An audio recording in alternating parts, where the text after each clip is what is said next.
The Life of Jesus, Punjabi, Part 9। यसू ਦੀ ਜ਼ਿੰਦਗੀ, ਪੰਜਾਬੀ, ਹਿੱਸਾ 9। 126 यसू ਦੀ ਵੱਡੀ ਦੁਆ। ਯੋਹੰਨਾ 17 ਬਾਬ ਉਹਦੀ ਪਹਿਲੀ ਐਤ ਤੋਂ ਲੈ ਕੇ 26 ਐਤ ਤੀਕਰ।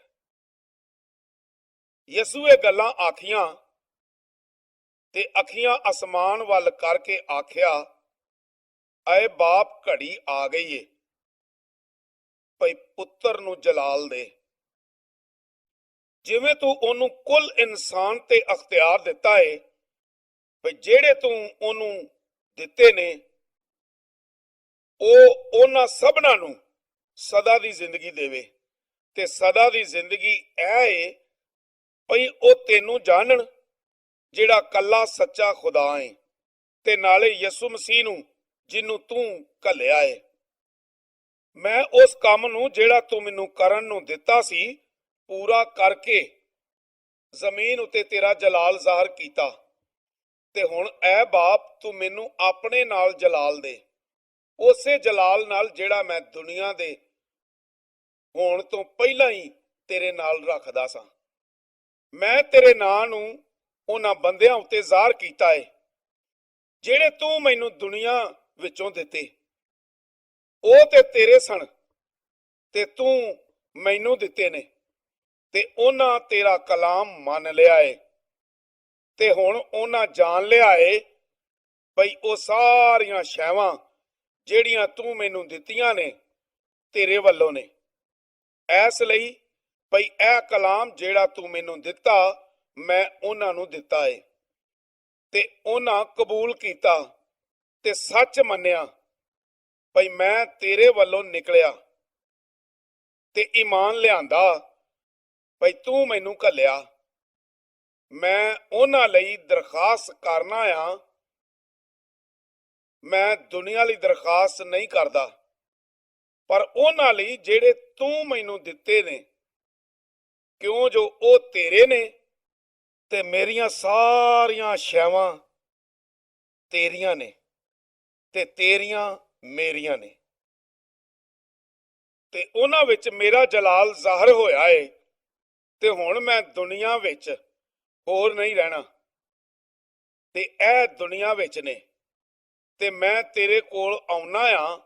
ਐ ਕਦੂਸ ਬਾਪ, ਤੂੰ ਆਪਣੇ ਉਸ ਨਾਂ ਦੀ ਰਾਹੀਂ ਜਿਹੜਾ ਤੂੰ ਮੈਨੂੰ ਦਿੱਤਾ ਏ ਉਹਨਾਂ ਦੀ ਸੰਭਾਲ ਕਰ, ਤਾਂ ਜੋ ਉਹ ਸਾਡੇ ਵਾਂਗੂ ਇੱਕ ਹੋਣ। ਜਦ ਮੈਂ ਉਹਨਾਂ ਦੇ ਨਾਲ ਸਾਂ, ਤੇਰੇ ਨਾਂ ਦੀ ਰਾਹੀਂ ਜਿਹੜਾ ਤੂੰ ਮੈਨੂੰ ਦਿੱਤਾ ਏ ਉਹਨਾਂ ਦੀ ਸੰਭਾਲ ਨਾ ਕੀਤੀ, ਤੇ ਮੈਂ ਉਹਨਾਂ ਦੀ ਰਾਖੀ ਕੀਤੀ। ਤੇ ਹਲਾਕਤ ਦੇ ਪੁੱਤਰ ਦੇ ਬਾਝੋਂ ਕਿਸੇ ਦਾ ਨਾਸ ਨਹੀਂ ਹੋਇਆ, ਤਾਂ ਜੋ ਨਵਿਸ਼ਤਾ ਪੂਰਾ ਹੋਏ। ਪਰ ਹੁਣ ਮੈਂ ਤੇਰੇ ਕੋਲ ਆਉਣਾ ਆ, ਤੇ ਇਹ ਗੱਲਾਂ ਮੈਂ ਇਸ ਵਾਸਤੇ ਦੁਨੀਆ ਵਿੱਚ ਆਖਣਾ ਆ, ਮੇਰੀ ਖੁਸ਼ੀ ਉਹਨਾਂ ਵਿੱਚ ਪੂਰੀ ਹੋ ਜਾਵੇ।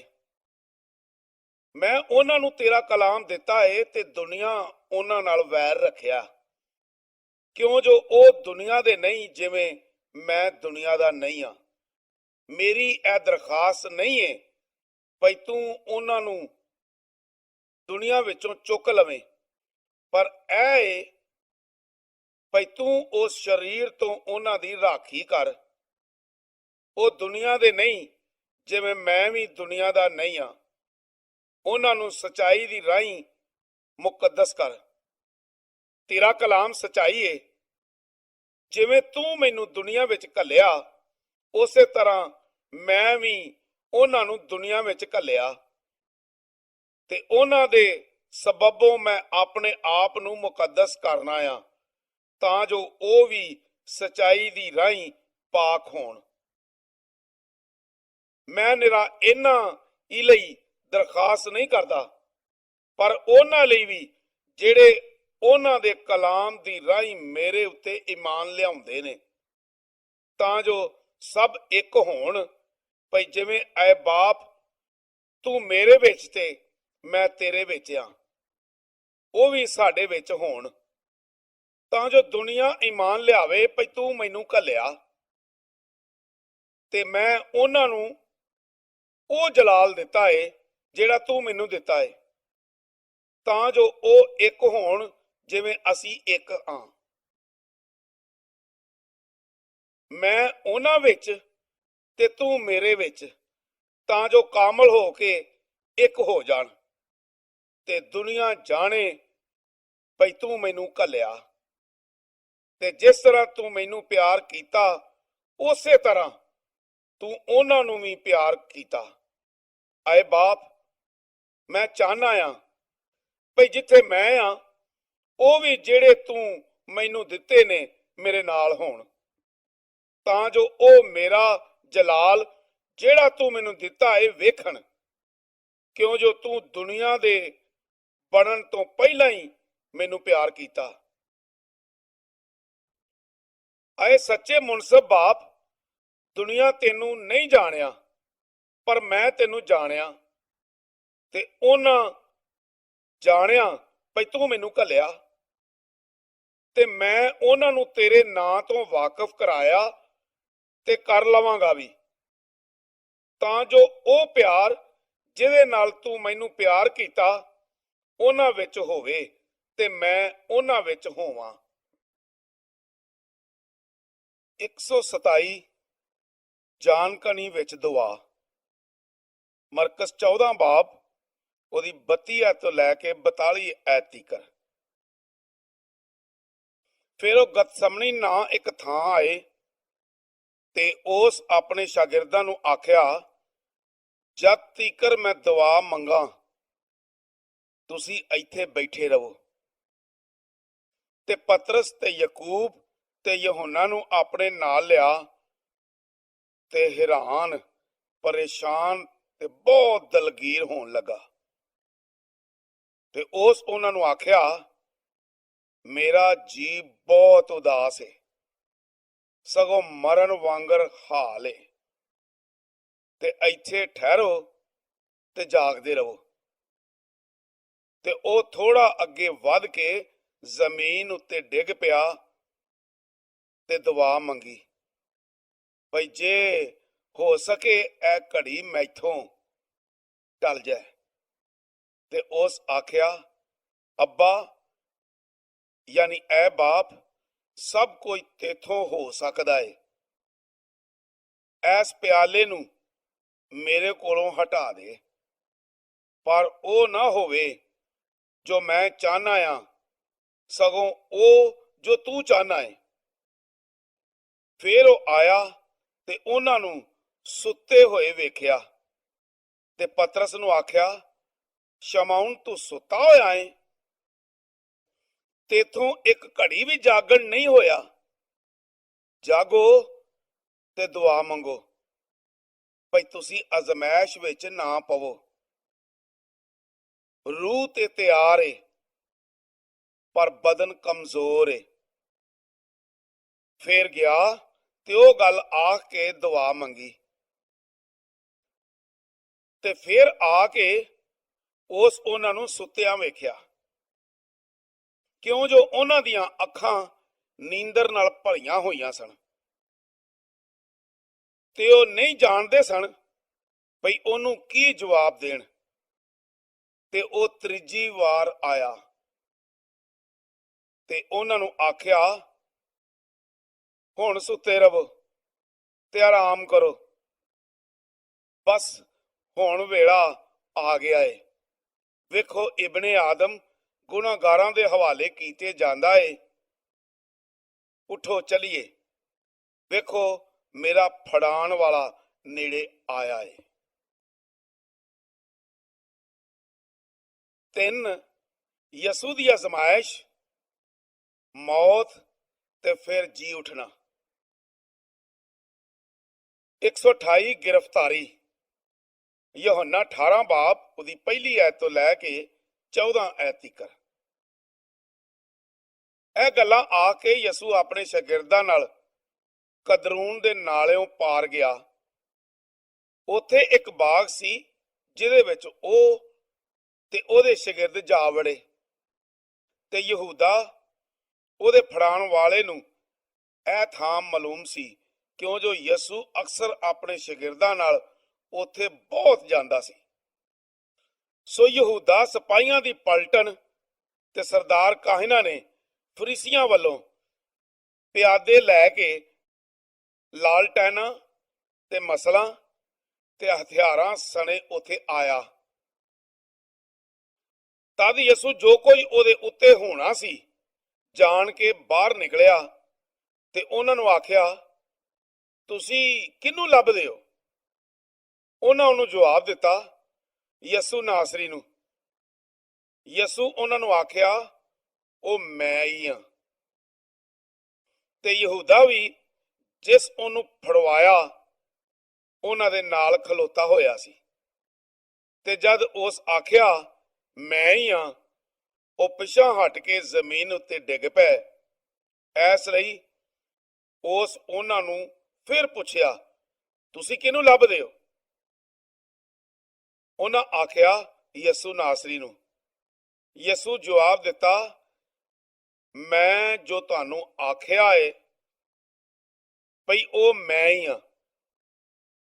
ਸੋ ਜੇਕਰ ਤੁਸੀਂ ਮੈਨੂੰ ਲੱਭਦੇ ਹੋ ਤਾਂ ਇਹਨਾਂ ਨੂੰ ਜਾਣਦੇ ਹੋ, ਤਾਂ ਜੋ ਉਹ ਗੱਲ ਜਿਹੜੀ ਉਸ ਆਖੀ ਸੀ ਪੂਰੀ ਹੋਏ, ਭਈ ਜਿਨ੍ਹਾਂ ਨੂੰ ਤੂੰ ਮੈਨੂੰ ਦਿੱਤਾ ਏ ਉਹਨਾਂ ਵਿੱਚੋਂ ਮੈਂ ਇੱਕ ਵੀ ਨਾ ਗਵਾਇਆ।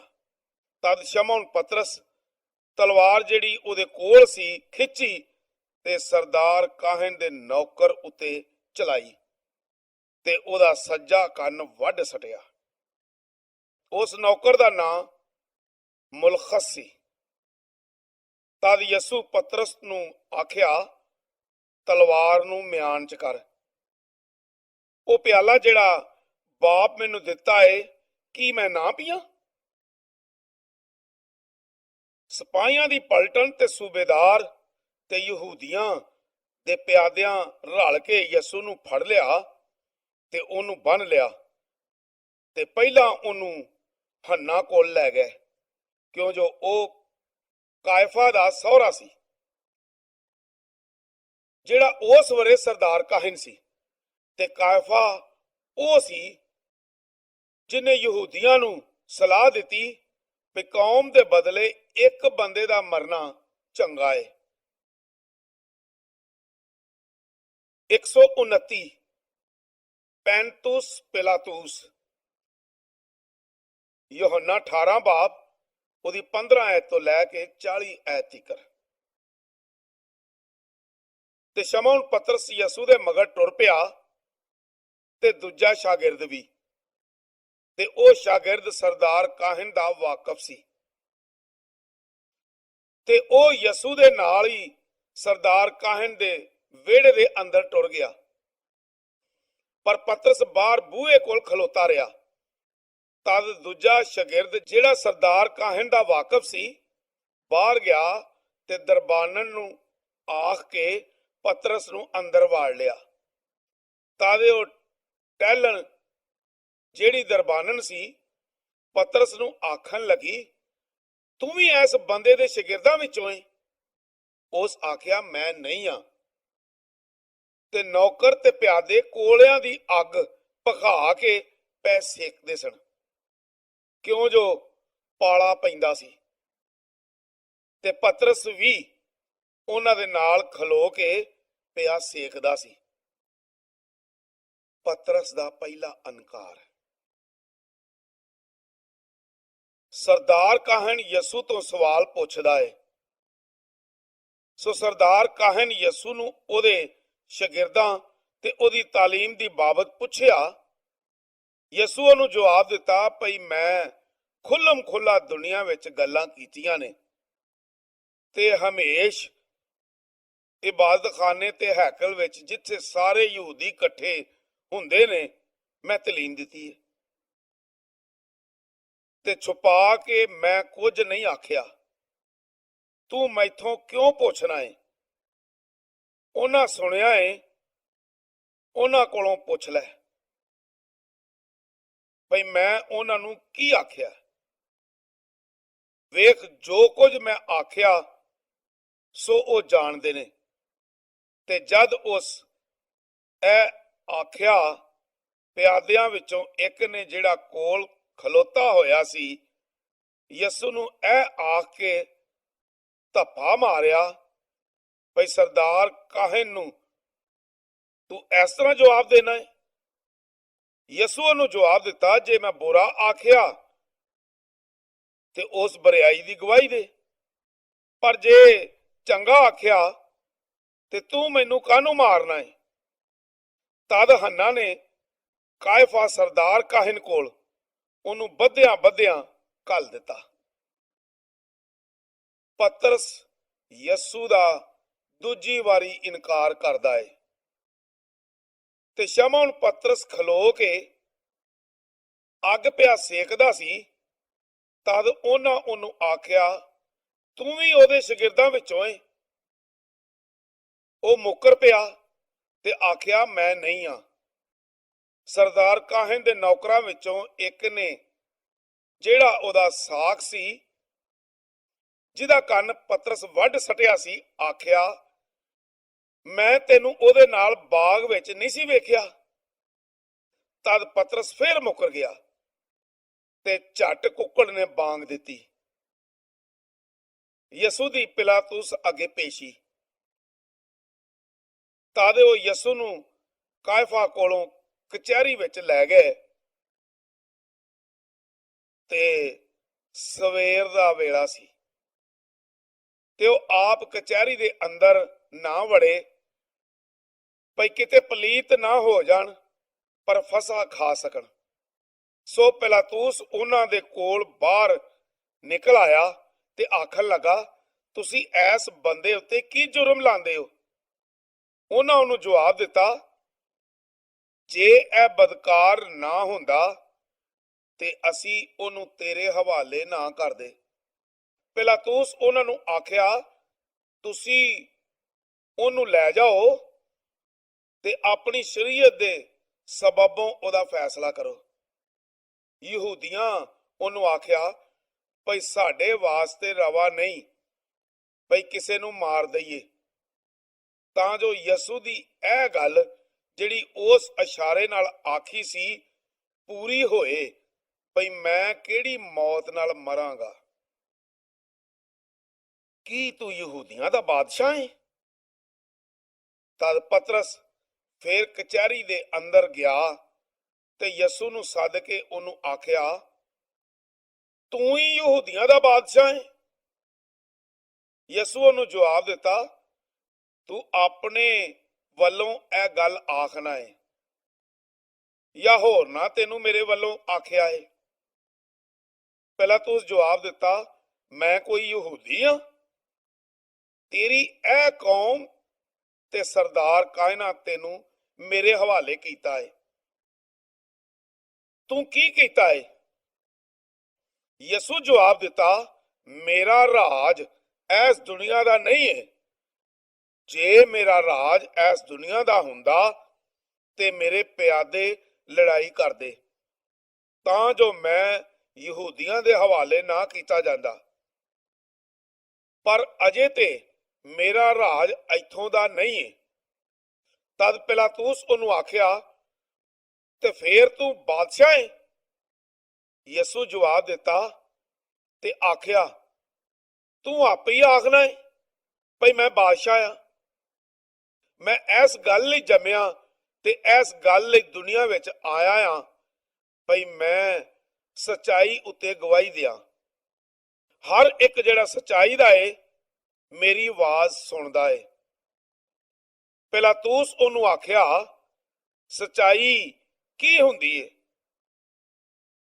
ਤੇ ਆਖ ਕੇ ਉਹ ਫਿਰ ਯਹੂਦੀਆਂ ਕੋਲ ਬਾਹਰ ਗਿਆ ਤੇ ਉਹਨਾਂ ਨੂੰ ਆਖਣ ਲੱਗਾ, ਮੈਨੂੰ ਉਹਦੇ ਵਿੱਚ ਕੁਝ ਜੁਰਮ ਨਹੀਂ ਲੱਭਦਾ, ਪਰ ਤੁਹਾਡੀ ਰੀਤ ਏ ਭਈ ਮੈਂ ਈਦੇ ਫਸਾ ਉੱਤੇ ਤੁਹਾਡੇ ਲਈ ਕਿਸੇ ਇੱਕ ਨੂੰ ਛੱਡ ਦਿਆਂ। ਸੋ ਤੁਸੀਂ ਚਾਹੁੰਦੇ ਹੋ ਭਈ ਤੁਹਾਡੇ ਲਈ ਮੈਂ ਯਹੂਦੀਆਂ ਦੇ ਬਾਦਸ਼ਾਹ ਨੂੰ ਛੱਡ ਦਿਆਂ। ਤਦ ਉਹਨਾਂ ਉੱਚੀ ਉੱਚੀ ਆਖਿਆ, ਭਈ ਉਹਨੂੰ ਨਹੀਂ, ਪਰ ਬਰਾਬਾ ਨੂੰ। ਤੇ ਬਰਾਬਾ ਇੱਕ ਡਾਕੂ ਸੀ। 130 ਅਦਾਲਤ। ਯਹੋਨਾ 19 ਬਾਬ ਉਹਦੀ ਪਹਿਲੀ ਐਤ ਤੋਂ ਲੈ ਕੇ 16 ਐਤ ਤੱਕ। ਸੋ ਉਸ ਵੇਲੇ ਪਿਲਾਤੁਸ ਯਿਸੂ ਨੂੰ ਲੈ ਕੇ ਕੋੜੇ ਮਰਵਾਏ ਤੇ ਸਿਪਾਹੀਆਂ ਨੇ ਕੰਡਿਆਂ ਦਾ ਤਾਜ ਬਣਾ ਕੇ ਉਹਦੇ ਸਿਰ ਉੱਤੇ ਰੱਖਿਆ ਤੇ ਨਾਲੇ ਉਹਨੂੰ ਕਿਰਮਜ਼ੀ ਚੋਗਾ ਪਾਇਆ ਤੇ ਉਹਦੇ ਕੋਲ ਆ ਕੇ ਆਖਣ ਲੱਗੇ, ਆਏ ਯਹੂਦੀਆਂ ਦੇ ਬਾਦਸ਼ਾਹ ਸਲਾਮ। ਤੇ ਉਹਨੂੰ ਧੱਫੇ ਮਾਰੇ। ਤਦ ਪਿਲਾਤੁਸ ਫਿਰ ਬਾਹਰ ਜਾ ਕੇ ਉਹਨਾਂ ਨੂੰ ਆਖਿਆ, ਵੇਖੋ ਮੈਂ ਉਹਨੂੰ ਤੁਹਾਡੇ ਕੋਲ ਲਿਆਉਣਾ ਵਾਂ ਤਾਂ ਜੋ ਤੁਹਾਨੂੰ ਮਾਲੂਮ ਹੋਏ ਭਈ ਮੈਂ ਉਹਦੇ ਵਿੱਚ ਕੋਈ ਜੁਰਮ ਨਹੀਂ ਵੇਖਦਾ। ਤਦ ਯਿਸੂ ਕੰਡਿਆਂ ਦਾ ਤਾਜ ਤੇ ਕਿਰਮਜ਼ੀ ਚੋਗਾ ਪਾਇਆ ਹੋਇਆ ਬਾਹਰ ਆਇਆ ਤੇ ਪਿਲਾਤੁਸ ਉਹਨਾਂ ਨੂੰ ਆਖਿਆ, ਵੇਖੋ ਐਸ ਬੰਦੇ ਨੂੰ। ਸੋ ਜਦ ਸਰਦਾਰ ਕਾਹਿਨਾਂ ਤੇ ਪਿਆਦਿਆਂ ਉਹਨੂੰ ਵੇਖਿਆ, ਉਹਨਾਂ ਉੱਚੀ ਉੱਚੀ ਆਖਿਆ, ਸਲੀਬ ਦੇ, ਸਲੀਬ। ਪਿਲਾਤੁਸ ਉਹਨਾਂ ਨੂੰ ਆਖਿਆ, ਤੁਸੀਂ ਆਪੇ ਹੀ ਲਵੋ ਤੇ ਉਹਨੂੰ ਸਲੀਬ ਦਿਓ, ਕਿਉਂ ਜੋ ਮੈਂ ਉਹਦੇ ਵਿੱਚ ਕੋਈ ਜੁਰਮ ਨਹੀਂ ਵੇਖਦਾ। ਯਹੂਦੀਆਂ ਉਹਨੂੰ ਜਵਾਬ ਦਿੱਤਾ, ਭਈ ਅਸੀਂ ਸ਼ਰੀਅਤ ਵਾਲੇ ਹਾਂ ਤੇ ਸ਼ਰੀਅਤ ਦੇ ਸਬਬੋਂ ਉਹ ਕਤਲ ਕਰਨ ਦੇ ਲਾਇਕ ਏ, ਐਸ ਲਈ ਭਈ ਐਸ ਆਪਣੇ ਆਪ ਨੂੰ ਖੁਦਾ ਦਾ ਪੁੱਤਰ ਬਣਾਇਆ। ਸੋ ਜਦ ਪਿਲਾਤੁਸ ਇਹ ਗੱਲ ਸੁਣੀ ਤੇ ਹੋਰ ਵੀ ਡਰ ਗਿਆ ਤੇ ਕਚਹਿਰੀ ਦੇ ਅੰਦਰ ਫੇਰ ਗਿਆ ਤੇ ਯਿਸੂ ਨੂੰ ਆਖਿਆ, ਭਈ ਤੂੰ ਕਿੱਥੋਂ ਦਾ ਏ? ਪਰ ਯਿਸੂ ਨੂੰ ਜਵਾਬ ਨਾ ਦਿੱਤਾ। ਪਿਲਾਤੁਸ ਉਹਨੂੰ ਆਖਿਆ, ਮੇਰੇ ਨਾਲ ਤੂੰ ਨਹੀਂ ਬੋਲਦਾ? ਤੂੰ ਨਹੀਂ ਜਾਣਦਾ ਭਈ ਮੇਰੇ ਵੱਸ ਵਿੱਚ ਤੈਨੂੰ ਛੱਡਣਾ ਤੇ ਮੇਰੇ ਵੱਸ ਵਿੱਚ ਤੈਨੂੰ ਸਲੀਬ ਦੇਣਾ? ਯਿਸੂ ਉਹਨੂੰ ਜਵਾਬ ਦਿੱਤਾ, ਭਈ ਤੇਰਾ ਮੇਰੇ ਉੱਤੇ ਕੁਝ ਵੀ ਵੱਸ ਨਾ ਹੁੰਦਾ ਜੇ ਤੈਨੂੰ ਉੱਤੋਂ ਦਿੱਤਾ ਨਾ ਜਾਂਦਾ। ਇਸ ਲਈ ਜਿਸ ਮੈਨੂੰ ਤੇਰੇ ਹਵਾਲੇ ਕੀਤਾ ਉਹਦਾ ਵੱਧ ਗੁਨਾਹ ਹੈ। ਇਸ ਗੱਲੇ ਪਿਲਾਤੁਸ ਉਹਨੂੰ ਛੱਡਣ ਦਾ ਮੌਕਾ ਲੱਭਿਆ, ਪਰ ਯਹੂਦੀਆਂ ਉੱਚੀ ਉੱਚੀ ਆਖਿਆ, ਜੇ ਤੂੰ ਉਹਨੂੰ ਛੱਡ ਦੇਂਗਾ ਤੇ ਤੂੰ ਕੈਸਰ ਦਾ ਯਾਰ ਨਹੀਂ ਹੈ। ਹਰ ਇੱਕ ਜਿਹੜਾ ਆਪਣੇ ਆਪ ਨੂੰ ਬਾਦਸ਼ਾਹ ਬਣਾਉਂਦਾ ਏ ਕੈਸਰ ਦੇ ਖਿਲਾਫ ਆਖਦਾ ਏ। ਪਿਲਾਤੁਸ ਇਹ ਗੱਲਾਂ ਸੁਣ ਕੇ ਯਿਸੂ ਨੂੰ ਬਾਹਰ ਲੈ ਆਇਆ ਤੇ ਇੱਕ ਥਾਂ ਜਿਹਦਾ ਨਾਂ ਚਬੂਤਰਾ ਅਬਰਾਨੀ ਬੋਲੀ ਵਿੱਚ ਗਪਤਾ ਸੀ, ਇਹ ਤਖਤ ਉੱਤੇ ਬਹਿ ਗਿਆ ਤੇ ਫਸਾ ਦੀ ਤਿਆਰੀ ਸੀ ਤੇ 6ਵੀਂ ਕੋ ਘੜੀ ਸੀ ਤੇ ਉਹ ਯਹੂਦੀਆਂ ਨੂੰ ਆਖਣ ਲੱਗਾ, ਵੇਖੋ ਆਪਣਾ ਬਾਦਸ਼ਾਹ। ਪਰ ਉਹ ਉੱਚੀ ਉੱਚੀ ਆਖਣ ਲੱਗੇ, ਭਈ ਲੈ ਜਾ ਲੈ ਜਾ, ਉਹਨੂੰ ਸਲੀਬ ਦੇ। ਪਿਲਾਤੁਸ ਉਹਨਾਂ ਨੂੰ ਆਖਿਆ, ਮੈਂ ਤੁਹਾਡੇ ਬਾਦਸ਼ਾਹ ਨੂੰ ਸਲੀਬ ਦਿਆਂ? ਸਰਦਾਰ ਕਾਹਿਨਾਂ ਜਵਾਬ ਦਿੱਤਾ, ਕੈਸਰ ਬਾਝੋਂ ਸਾਡਾ ਕੋਈ ਬਾਦਸ਼ਾਹ ਨਹੀਂ ਹੈ। ਤਦ ਉਹਨੂੰ ਸਲੀਬ ਦੇਣ ਨੂੰ ਉਹਨਾਂ ਦੇ ਹਵਾਲੇ ਕੀਤਾ। ਮੱਤੀ 27 ਬਾਬ ਉਹਦੀ 24 ਤੇ 25 ਐਤ। ਜਦ ਪਿਲਾਤੁਸ ਵੇਖਿਆ ਭਈ ਕੁਝ ਨਹੀਂ ਬਣ ਸਕਦਾ, ਸਗੋਂ ਹੋਰ ਵੀ ਰੌਲਾ ਪੈਂਦਾ ਜਾਂਦਾ ਏ, ਤੇ ਉਸ ਪਾਣੀ ਲੈ ਕੇ ਲੋਕਾਂ ਦੇ ਸਾਹਮਣੇ ਆਪਣੇ ਹੱਥ ਧੋਤੇ ਤੇ ਆਖਿਆ, ਮੈਂ ਇਸ ਨੇਕ ਬੰਦੇ ਦੇ ਖੂਨ ਤੋਂ ਬੇਗੁਨਾਹ ਹਾਂ, ਤੁਸੀਂ ਜਾਣੋ। ਤੇ ਸਾਰਿਆਂ ਲੋਕਾਂ ਜਵਾਬ ਦਿੱਤਾ, ਉਹਦਾ ਖੂਨ ਸਾਡੇ ਤੇ ਸਾਡੀ ਔਲਾਦ ਦੇ ਸਿਰ ਉੱਤੇ ਹੋਵੇ। ਤਦ ਉਸ ਬਰਾਬਾ ਨੂੰ ਉਹਨਾਂ ਦੀ ਖਾਤਰ ਛੱਡ ਦਿੱਤਾ ਤੇ ਯਿਸੂ ਨੂੰ ਕੋੜੇ ਮਾਰ ਕੇ ਹਵਾਲੇ ਕੀਤਾ, ਭਈ ਸਲੀਬ ਉੱਤੇ ਚੜਾਇਆ ਜਾਏ। 131 ਯਹੂਦਾ। ਮੱਤੀ 27 ਬਾਬ ਉਹਦੀ 3 ਐਤ ਤੋਂ ਲੈ ਕੇ ਤੇ 10 ਐਤ ਤੀਕਰ। ਤਦ ਯਹੂਦਾ ਜਿਸ ਉਹਨੂੰ ਫੜਵਾਇਆ ਸੀ ਇਹ ਵੇਖ ਕੇ ਭਈ ਉਹਦੇ ਉੱਤੇ ਸਜ਼ਾ ਦਾ ਹੁਕਮ ਹੋ ਗਿਆ ਏ, ਪਛਤਾਇਆ ਤੇ ਉਹ 30 ਰੁਪਏ ਸਰਦਾਰ ਕਾਹਿਨਾਂ ਤੇ ਬਜ਼ੁਰਗਾਂ ਦੇ ਕੋਲ ਮੋੜ ਲਿਆਇਆ ਤੇ ਆਖਿਆ, ਮੈਥੋਂ ਗੁਨਾਹ ਹੋ ਗਿਆ ਏ। ਭਈ ਬੇਕਸੂਰ ਨੂੰ ਮਰਵਾਉਣ ਲਈ ਫੜਵਾ ਦਿੱਤਾ। ਪਰ ਉਹਨਾਂ ਆਖਿਆ, ਸਾਨੂੰ ਕੀ, ਤੂੰ ਜਾਣ। ਤਦ ਉਹ ਰੁਪਈਏ ਹੈਕਲ ਵਿੱਚ ਸੁੱਟ ਕੇ ਟੁਰ ਗਿਆ ਤੇ ਜਾ ਕੇ ਆਪ ਫਾਹ ਲੈ ਲਿਆ। ਤੇ ਸਰਦਾਰ ਕਾਹਿਨਾਂ ਰੁਪਈਏ ਲੈ ਕੇ ਆਖਿਆ, ਭਈ ਇਹਨਾਂ ਨੂੰ ਖਜ਼ਾਨੇ ਵਿੱਚ ਪਾਣਾ ਰਵਾ ਨਹੀਂ ਏ, ਕਿਉਂ ਜੋ ਖੂਨ ਦਾ ਮੁੱਲ ਏ। ਤੇ ਉਹਨਾਂ ਸਲਾਹ ਕਰਕੇ ਉਹਨਾਂ ਨਾਲ ਘੁਮਿਆਰ ਦੀ ਪੈਲੀ ਪਰਦੇਸੀਆਂ ਦੇ ਦੱਬਣ ਲਈ ਮੁੱਲ ਲੈ ਲਈ। ਐਸ ਕਰਕੇ ਅੱਜ ਤੀਕਰ ਉਹ ਪੈਲੀ ਖੂਨ ਦੀ ਪੈਲੀ ਅਖਵਾਂਦੀ ਏ। ਤਦ ਉਹ ਗੱਲ ਪੂਰੀ ਹੋਈ ਜਿਹੜੀ ਯਰਮੀਆ ਨਬੀ ਦੀ ਰਾਹੀਂ ਆਖੀ ਗਈ ਸੀ, ਭਈ ਉਹਨਾਂ 30 ਰੁਪਏ ਲੈ ਉਹਦਾ ਮੁੱਲ ਜਿਹੜਾ ਪਾਇਆ ਗਿਆ ਸੀ, ਉਹਦਾ ਮੁੱਲ ਬਨੀ ਇਸਰਾਇਲ ਵਿੱਚੋਂ ਕਿੰਨਿਆਂ ਨੇ ਪਾ ਦਿੱਤਾ ਸੀ ਤੇ ਘੁਮਿਆਰ ਦੀ ਪੈਲੀ ਵਾਸਤੇ ਉਹਨਾਂ ਦੇ ਦਿੱਤਾ, ਜਿਵੇਂ ਖੁਦਾਵੰਦ ਨੇ ਮੈਨੂੰ ਹੁਕਮ ਦਿੱਤਾ ਸੀ। 132 ਸਲੀਬ। ਲੂਕਾ 23 ਬਾਬ ਉਹਦੀ 26 ਐਤ ਤੋਂ ਲੈ ਕੇ 43 ਐਤ ਤੀਕਰ। ਤੇ ਜਦ ਉਹਨੂੰ ਲਈ ਜਾਂਦੇ ਸਨ ਤੇ ਸ਼ਮਊਨ ਨਾਂ ਇੱਕ ਕਰੀਨੀ ਬੰਦੇ ਨੂੰ ਪਿੰਡ ਵੱਲ ਆਉਂਦਿਆਂ ਫੜ ਕੇ ਸਲੀਬ ਝੁਕਾਈ, ਭਈ ਯਿਸੂ ਦੇ ਮਗਰ ਮਗਰ ਲੈ ਚੱਲੇ। ਤੇ ਲੋਕਾਂ ਦੀ ਵੱਡੀ ਭੀੜ ਤੇ ਕਈ ਜ਼ਨਾਨੀਆਂ ਜਿਹੜੀਆਂ ਉਹਦੇ ਵਾਸਤੇ ਪਿੱਟਦੀਆਂ ਤੇ ਰੋਂਦੀਆਂ ਸਨ, ਉਹਦੇ ਪਿੱਛੇ ਪਿੱਛੇ ਟੁਰੇ। ਯਿਸੂ ਉਹਨਾਂ ਵੱਲ ਮੁੜ ਕੇ ਆਖਿਆ, ਐ ਯਰੂਸ਼ਲਮ ਦੀ ਧੀਓ, ਮੈਨੂੰ ਨਾ ਰੋ, ਸਗੋਂ ਆਪਣੇ ਆਪ ਨੂੰ ਰੋ ਤੇ ਆਪਣੇ ਬੱਚਿਆਂ ਨੂੰ। ਐਸ ਲਈ ਭਈ ਵੇਖੋ, ਉਹ ਦਿਨ ਆਉਂਦੇ ਨੇ ਜਦੋਂ ਉਹ ਆਖਣਗੇ, ਧੰਨ ਉਹ ਨੇ ਜਿਹੜੀਆਂ ਨਹੀਂ ਫਲੀਆਂ ਤੇ ਉਹ ਕੁੱਖਾਂ ਜਿਨ੍ਹਾਂ ਨਹੀਂ ਜੰਮਿਆ ਤੇ ਉਹ ਛਾਤੀਆਂ ਜਿਨ੍ਹਾਂ ਦੁੱਧ ਨਹੀਂ ਪਿਆਇਆ। ਤਦ ਪਹਾੜਾਂ ਨੂੰ ਆਖਣਗੇ, ਭਈ ਸਾਡੇ ਉੱਤੇ ਡਿੱਗ ਪਵੋ, ਤੇ ਟਿੱਬਿਆਂ ਨੂੰ ਭਈ ਸਾਨੂੰ ਲੁਕਾਓ, ਕਿਉਂ ਜੋ ਜਦੋਂ ਹਰੇ ਰੁੱਖ ਨਾਲ ਇੰਜ ਕਰਦੇ ਨੇ ਤੇ ਸੁੱਕੇ ਨਾਲ ਜ਼ਰੂਰ ਹੀ ਕਰਨਗੇ। ਬਾਪ ਇਹਨਾਂ ਨੂੰ ਮਾਫ ਕਰ। ਤੇ ਹੋਰ 2 ਬੰਦਿਆਂ ਨੂੰ ਵੀ ਜਿਹੜੇ ਬਦਕਾਰ ਸਨ ਲਈ ਜਾਂਦੇ ਸਨ, ਭਈ ਉਹਦੇ ਨਾਲ ਮਾਰੇ ਜਾਣ। ਤੇ ਜਦ ਉਹ ਉਸ ਥਾਂ ਆਪਣੇ ਜਿਹੜੀ ਖੋਪੜੀ ਅਖਵਾਂਦੀ ਸੀ ਤੇ ਉਹਨਾਂ ਉੱਥੇ ਉਹਨੂੰ ਸੂਲੀ ਚਾੜਿਆ, ਤੇ ਬਦਕਾਰਾਂ ਨੂੰ ਵੀ ਇੱਕ ਸੱਜੇ ਦੂਜਾ ਖੱਬੇ ਪਾਸੇ।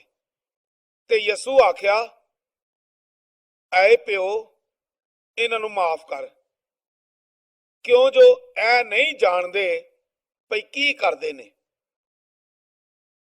ਤੇ ਉਹਨਾਂ ਉਹਦੇ ਕੱਪੜੇ ਵੰਡ ਕੇ ਗੁਣੇ ਪਾਏ। ਤੇ ਲੋਕ ਖਲੋ ਕੇ ਪੈ ਵੇਖਦੇ ਸਨ। ਤੇ ਸਰਦਾਰ ਵੀ ਮਖੌਲ ਕਰ ਕਰਕੇ ਆਖਦੇ ਸਨ, ਭਈ ਹੋਰਨਾਂ ਨੂੰ ਉਸ ਬਚਾਇਆ, ਜੇ ਇਹ ਖੁਦਾ ਦਾ ਮਸੀਹ ਤੇ ਉਹਦਾ ਚੁਣਿਆ ਹੋਇਆ ਏ ਤੇ ਆਪਣੇ ਆਪ ਨੂੰ ਬਚਾਵੇ। ਤੇ ਸਿਪਾਹੀਆਂ ਵੀ ਉਹਦੇ ਨਾਲ ਠੱਠਾ ਕੀਤਾ ਤੇ ਗਾਂਹ ਹੋ ਕੇ ਸਿਰਕਾ ਵਿਖਾਲ ਕੇ ਆਖਿਆ, ਜੇ ਤੂੰ ਯਹੂਦੀਆਂ ਦਾ ਬਾਦਸ਼ਾਹ ਏ ਤੇ ਆਪਣੇ ਆਪ ਨੂੰ ਬਚਾ। ਤੇ ਉਹਦੇ ਉੱਤੇ ਇਹ ਨਿਵਿਸ਼ਤਾ ਲਾਇਆ, ਭਈ ਯਹੂਦੀਆਂ ਦਾ ਬਾਦਸ਼ਾਹ ਇਹ ਹੋਏ। ਸਲੀਬ ਤੇ ਡਾਕੂ। ਤੇ ਜਿਹੜੇ ਬਦਕਾਰ ਟੰਗੇ ਗਏ ਸਨ, ਉਹਨਾਂ ਵਿੱਚੋਂ ਇੱਕ ਨੇ ਉਹਨੂੰ ਮਿਹਣਾ ਮਾਰ ਕੇ ਆਖਿਆ, ਤੂੰ ਮਸੀਹ ਨਹੀਂ ਏ, ਤੂੰ ਆਪਣੇ ਆਪ ਨੂੰ ਤੇ ਸਾਨੂੰ ਵੀ ਬਚਾ। ਪਰ ਦੂਜੇ ਉਹਨੂੰ ਝਿੜਕ ਕੇ ਜਵਾਬ ਦਿੱਤਾ, ਤੈਨੂੰ ਖੁਦਾ ਤੋਂ ਵੀ ਡਰ ਨਹੀਂ ਆਉਂਦਾ, ਭਈ ਠੀਕ ਉਹੋ ਜਿਹੀ ਸਜ਼ਾ ਭੁਗਤਣਾ ਏ। ਤੇ ਸਾਨੂੰ ਇਹ ਇਨਸਾਫ ਨਾਲ ਮਿਲਿਆ ਏ, ਕਿਉਂ ਜੋ ਅਸੀਂ ਆਪਣੀ ਕਰਨੀ ਦਾ ਫਲ ਪਾਣੇ ਆ। ਪਰ ਐਸ ਕੋਈ ਬੁਰਾ ਕੰਮ ਨਹੀਂ ਕੀਤਾ। ਤੇ ਉਸ ਆਖਿਆ, ਐ ਯਿਸੂ, ਜਦੋਂ ਤੂੰ ਆਪਣੀ ਬਾਦਸ਼ਾਹੀ ਵਿੱਚ ਆਵੇਂ ਤੇ ਮੇਰਾ ਚੇਤਾ ਰੱਖੀ। ਯਿਸੂ ਨੂੰ ਆਖਿਆ, ਮੈਂ ਤੈਨੂੰ ਸੱਚ ਆਖ ਰਿਹਾ ਭਈ ਅੱਜ ਤੂੰ ਮੇਰੇ ਨਾਲ ਬਹਿਸ਼ਤ ਵਿੱਚ ਹੋਵੇਂਗਾ। 133 ਯਿਸੂ ਤੇ ਮਰੀਮ। ਯਹੋਨਾ 19 ਬਾਬ ਉਹਦੀ 25 ਐਤ ਤੋਂ ਲੈ ਕੇ 27 ਐਤ ਤੀਕਰ। ਪਰ ਯਿਸੂ ਦੀ ਸਲੀਬ ਕੋਲ ਉਹਦੀ ਮਾਂ ਤੇ ਉਹਦੀ ਮਾਸੀ ਕਿਲੋਪਾਸ ਦੀ ਬੀਵੀ ਮਰੀਮ ਤੇ ਮਰੀਮ ਮਗਦਲੀਨੀ ਖਲੋਤੀਆਂ ਹੋਈਆਂ ਸਨ। ਸੋ ਯਿਸੂ ਆਪਣੀ ਮਾਂ ਨੂੰ ਤੇ ਨਾਲੇ ਉਸ ਸ਼ਾਗਿਰਦ ਨੂੰ ਜਿਹਨੂੰ ਪਿਆਰ ਕਰਦਾ ਸੀ ਕੋਲ ਖਲੋਤਾ ਹੋਇਆ ਵੇਖ ਕੇ ਆਪਣੀ ਮਾਂ ਨੂੰ ਆਖਿਆ, ਬੀਬੀ, ਇਹ ਤੇਰਾ ਪੁੱਤਰ ਏ। ਫਿਰ ਸ਼ਾਗਿਰਦ ਨੂੰ ਆਖਿਆ, ਭਈ ਵੇਖ, ਇਹ ਤੇਰੀ ਮਾਂ। ਤੇ ਉਸੇ ਘੜੀ ਉਹ ਸ਼ਾਗਿਰਦ ਉਹਨੂੰ ਆਪਣੇ ਘਰ ਲੈ ਗਿਆ। 134 ਯਿਸੂ ਦੀ ਮੌਤ। ਮੱਤੀ 27 ਬਾਬ ਉਹਦੀ 45 ਐਤ ਤੋਂ ਲੈ ਕੇ 56 ਐਤ ਤੱਕ। ਤੇ ਦੁਪਹਿਰੋਂ ਲੈ ਕੇ ਤੀਜੇ ਪਹਿਰ ਤੀਕਰ ਸਾਰੀ ਜ਼ਮੀਨ ਉੱਤੇ ਹਨੇਰਾ ਹੋ ਗਿਆ। ਤੇ ਤੀਜੇ ਪਹਿਰ ਯਿਸੂ ਉੱਚੀ ਆਵਾਜ਼ ਨਾਲ ਪੁਕਾਰ ਕੇ ਆਖਿਆ, ਏਲੀ ਏਲੀ ਲਮਾ ਸ਼ਬਕਤਨੀ, ਜਿਹਦੇ ਮਾਣੀ ਐ ਨੇ, ਆਏ ਮੇਰੇ ਖੁਦਾ, ਆਏ ਮੇਰੇ ਖੁਦਾ, ਤੂੰ ਮੈਨੂੰ ਕਿਉਂ ਛੱਡ ਦਿੱਤਾ। ਤੇ ਉਹਨਾਂ ਵਿੱਚੋਂ ਜਿਹੜੇ ਉੱਥੇ ਖਲੋਤੇ ਸਨ, ਕਈਆਂ ਸੁਣ ਕੇ ਆਖਿਆ ਭਈ ਉਹ ਏਲੀਆ ਨੂੰ ਆਵਾਜ਼ਾਂ ਮਾਰਦਾ ਏ। ਤੇ ਝੱਟ ਉਹਨਾਂ ਵਿੱਚੋਂ ਇੱਕ ਨੇ ਭੱਜ ਕੇ ਸਪੰਜ ਲਿਆ ਤੇ ਸਿਰਕੇ ਵਿੱਚ ਭਿਓਇਆ ਤੇ ਕਾਨੇ ਉੱਤੇ ਰੱਖ ਕੇ ਉਹਨੂੰ ਪਿਆਇਆ। ਪਰ ਦੂਜਿਆਂ ਆਖਿਆ, ਰਹਿਣ ਦੇ, ਵੇਖੀਏ ਏਲੀਆ ਉਹਨੂੰ ਬਚਾਉਣ ਵਾਸਤੇ ਆਉਂਦਾ ਏ ਕਿ ਨਹੀਂ। ਤੇ ਯਿਸੂ ਫਿਰ ਉੱਚੀ ਆਵਾਜ਼ ਨਾਲ ਚਲਾ ਕੇ ਜਾਣ ਦਿੱਤੀ। ਤੇ ਵੇਖੋ, ਹੈਕਲ ਦਾ ਪਰਦਾ ਉੱਪਰੋਂ ਲੈ ਕੇ ਹੇਠਾਂ ਤੀਕਰ ਪਾਟ ਗਿਆ ਤੇ ਜ਼ਮੀਨ ਕੰਬੀ ਤੇ ਪੱਥਰ ਤੜਕ ਗਏ ਤੇ ਕਬਰਾਂ ਖੁੱਲ ਗਈਆਂ ਤੇ ਪਾਕ ਲੋਕਾਂ ਦੀਆਂ ਜਿਹੜੇ ਸੁੱਤੇ ਪਏ ਸਨ ਲੋਥਾਂ ਜਵਾਈਆਂ ਗਈਆਂ।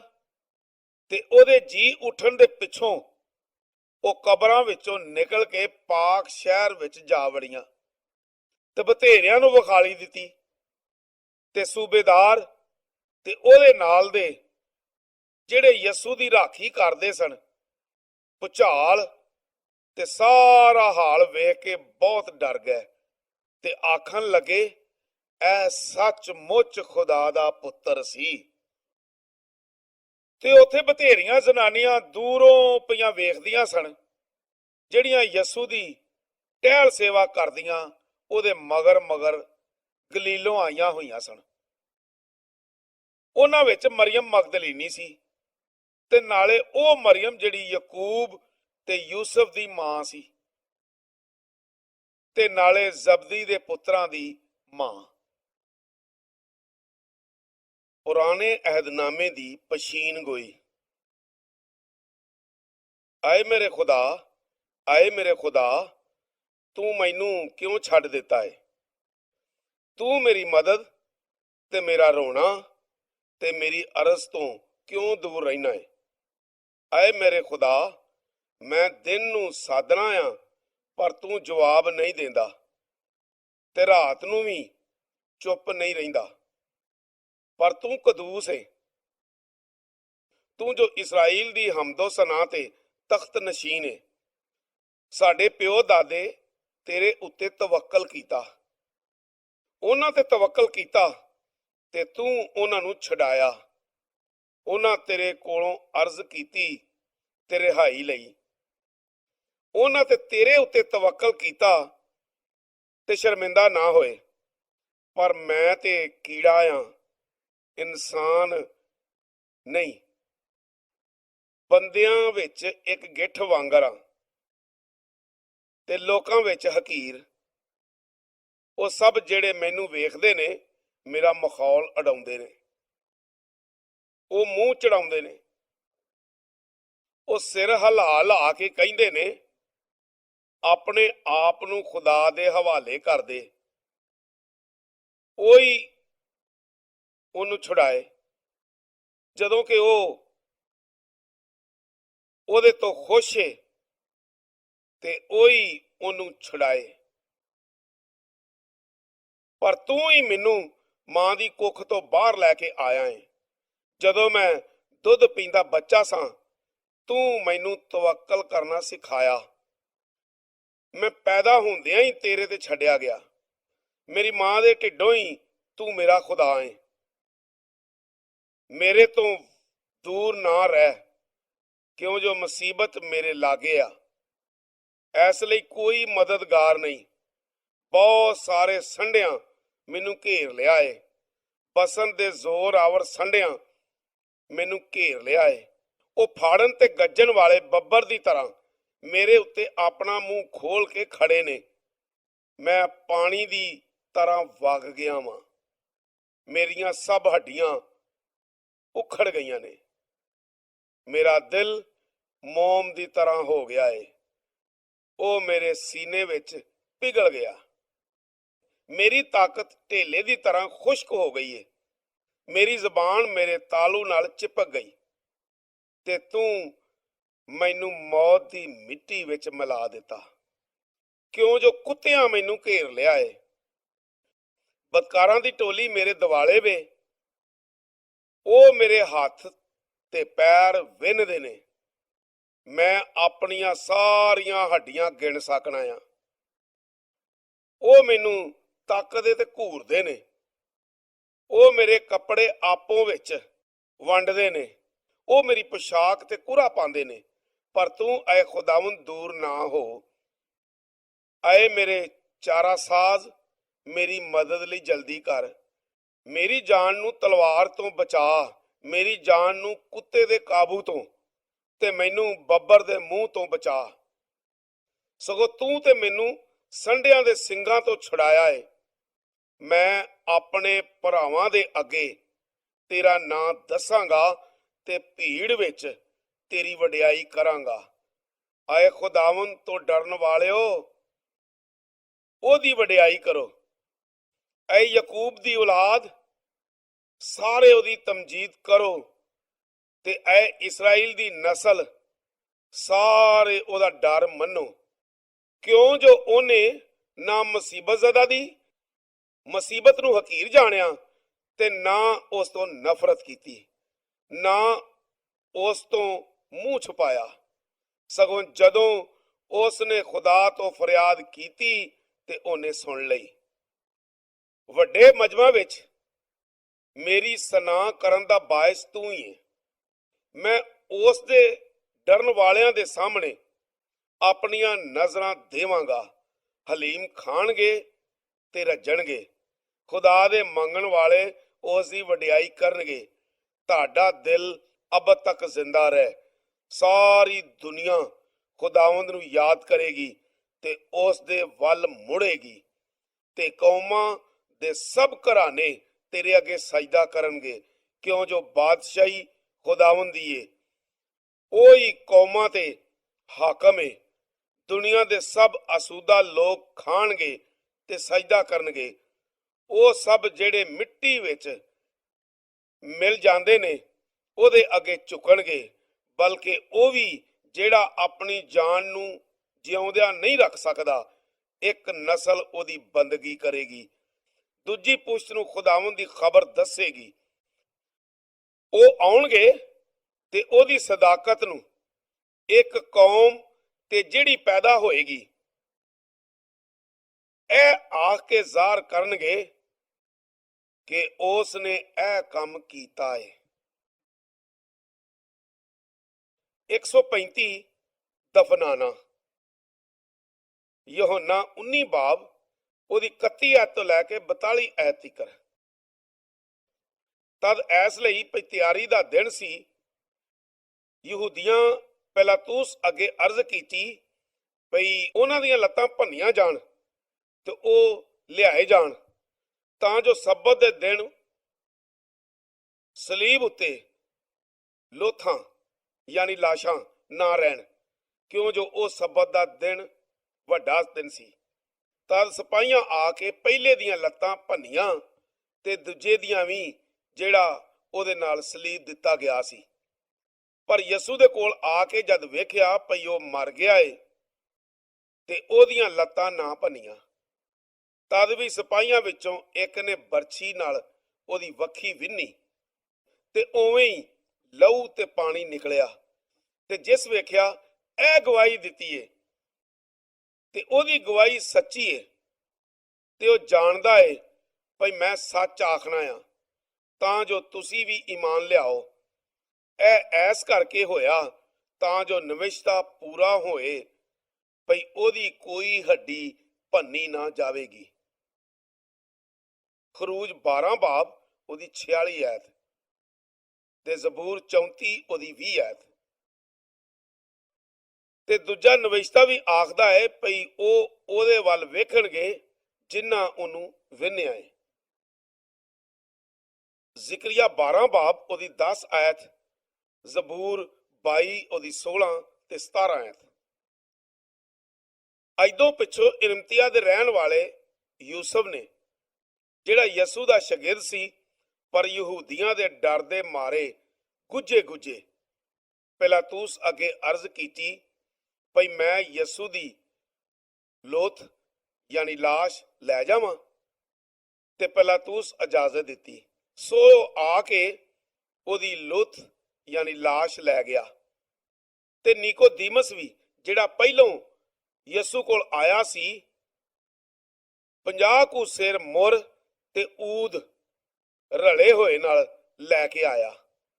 ਸੋ ਉਹਨਾਂ ਯਸੂ ਦੀ ਲੋਥ ਯਾਨੀ ਲਾਸ਼ ਲੈ ਕੇ ਸੂਤੀ ਕੱਪੜੇ ਵਿੱਚ ਮਸਾਲੇ ਪਾ ਕੇ ਯਹੂਦੀਆਂ ਦੇ ਦੱਬਣ ਦੇ ਦਸਤੂਰ ਦੇ ਸਬਬੋਂ ਵਲੇਟੀ, ਤੇ ਉਸ ਥਾਂ ਜਿੱਥੇ ਉਹ ਸਲੀਬ ਦਿੱਤਾ ਗਿਆ ਇੱਕ ਬਾਗ ਸੀ, ਤੇ ਉਸ ਬਾਗ ਵਿੱਚ ਇੱਕ ਨਵੀਂ ਕਬਰ ਸੀ ਜਿਹਦੇ ਵਿੱਚ ਕਦੀ ਕੋਈ ਨਹੀਂ ਸੀ ਰੱਖਿਆ ਗਿਆ। ਉੱਥੇ ਹੀ ਯਹੂਦੀਆਂ ਦੀ ਤਿਆਰੀ ਦੇ ਸਬਬ ਕਰਕੇ ਯਸੂ ਨੂੰ ਰੱਖਿਆ, ਕਿਉਂ ਜੋ ਕਬਰ ਕੋਲ ਜੋ ਸੀ। 136 ਕਬਰ ਤੇ ਪਹਿਰਾ। ਮੱਤੀ 27 ਬਾਬ ਉਹਦੀ 62 ਐਤ ਤੋਂ ਲੈ ਕੇ 66 ਐਤ ਤੀਕਰ। ਤੇ ਅਗਲੇ ਭਲਕ ਜਿਹੜਾ ਤਿਆਰੀ ਦੇ ਦਿਨ ਦੇ ਪਿੱਛੋਂ ਏ, ਸਰਦਾਰ ਕਾਹਿਨ ਤੇ ਫਰੀਸੀ ਇਕੱਠੇ ਹੋ ਕੇ ਪਿਲਾਤੂਸ ਦੇ ਕੋਲ ਆਏ ਤੇ ਆਖਣ ਲੱਗੇ, ਸਾਨੂੰ ਯਾਦ ਏ ਭਈ ਉਹ ਫਰੇਬੀ ਆਪਣੇ ਜਿਉਂਦਿਆਂ ਜੀ ਆਖ ਗਿਆ ਸੀ ਭਈ ਮੈਂ 3 ਦਿਨਾਂ ਪਿੱਛੋਂ ਜੀ ਉਠਾਂਗਾ। ਐਸ ਲਈ ਹੁਕਮ ਕਰ ਭਈ ਤੀਜੇ ਦਿਨ ਤੀਕਰ ਕਬਰ ਦਾ ਪੱਕ ਕੀਤਾ ਜਾਏ। ਮਤੇ ਉਹਦੇ ਸ਼ਾਗਿਰਦ ਆ ਕੇ ਉਹਨੂੰ ਚੁਰਾ ਲੈ ਜਾਣ ਤੇ ਮੁੜ ਲੋਕਾਂ ਨੂੰ ਆਖਣ ਭਈ ਉਹ ਮੁਰਦਿਆਂ ਵਿੱਚੋਂ ਜੀ ਉੱਠਿਆ ਏ, ਤੇ ਪਿਛਲੀ ਭੁੱਲ ਪਹਿਲੀ ਨਾਲੋਂ ਬੁਰੀ ਹੋ ਜਾਵੇਗੀ। ਪਿਲਾਤੂਸ ਨੇ ਉਹਨਾਂ ਨੂੰ ਆਖਿਆ, ਤੁਹਾਡੇ ਕੋਲ ਪਹਿਰੇ ਵਾਲੇ ਨੇ, ਜਾਓ ਜੀਕੂ ਸਮਝੋ ਉਹਦਾ ਪੱਕ ਕਰੋ। ਤਾਦੇ ਉਹ ਗਏ ਤੇ ਪਹਿਰੇ ਵਾਲਿਆਂ ਦੇ ਨਾਲ ਉਹਨਾਂ ਪੱਥਰ ਉੱਤੇ ਮੋਹਰ ਲਾਈ ਤੇ ਕਬਰ ਦਾ ਪੱਕ ਕੀਤਾ। 137 ਕਿਆਮਤੇ ਮਸੀਹ। ਯਹੋਨਾ 20 ਬਾਬ ਉਹਦੀ ਪਹਿਲੀ ਐਤ ਤੋਂ ਲੈ ਕੇ 29 ਐਤ ਤੀਕਰ। ਹਫ਼ਤੇ ਦੇ ਪਹਿਲੇ ਦਿਨ ਮਰੀਮ ਮਗਦਲੀਨੀ ਵੱਡੇ ਵੇਲੇ ਅਜੇ ਹਨੇਰਾ ਹੀ ਸੀ, ਕਬਰ ਉੱਤੇ ਆਈ ਤੇ ਵੇਖਿਆ ਭਈ ਕਬਰੋਂ ਪੱਥਰ ਰੇੜਿਆ ਹੋਇਆ ਏ। ਤਾਦੋ ਸ਼ਮੌਨ ਪਤਰਸ ਤੇ ਉਸ ਦੂਜੇ ਸ਼ਾਗਿਰਦ ਕੋਲ ਜਿਹਨੂੰ ਯਸੂ ਪਿਆਰ ਕਰਦਾ ਸੀ ਨੱਠੀ ਆਈ ਤੇ ਉਹਨਾਂ ਨੂੰ ਆਖਣ ਲੱਗੀ, ਉਹਨਾਂ ਖੁਦਾਵੰਦ ਨੂੰ ਕਬਰੋਂ ਕੱਢ ਲਿਆ ਏ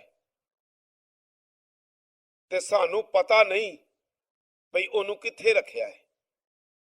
ਤਦ ਪਤਰਸ ਤੇ ਉਹ ਦੂਜਾ ਸ਼ਾਗਿਰਦ ਨਿਕਲੇ ਤੇ ਕਬਰ ਉੱਤੇ ਆਏ ਤੇ ਦੋਵੇਂ ਇਕੱਠੇ ਭੱਜੇ ਤੇ ਦੂਜਾ ਸ਼ਾਗਿਰਦ ਪਤਰਸ ਨਾਲੋਂ ਭੱਜਣ ਵਿੱਚ ਵੱਧ ਗਿਆ ਤੇ ਕਬਰ ਉੱਤੇ ਪਹਿਲਾਂ ਆ ਪੜਿਆ ਤੇ ਝਾਤੀ ਮਾਰ ਕੇ ਸੂਤੀ ਕੱਪੜਿਆਂ ਨੂੰ ਪਿਆ ਹੋਇਆ ਵੇਖਿਆ, ਪਰ ਉਹ ਅੰਦਰ ਨਾ ਵੜਿਆ।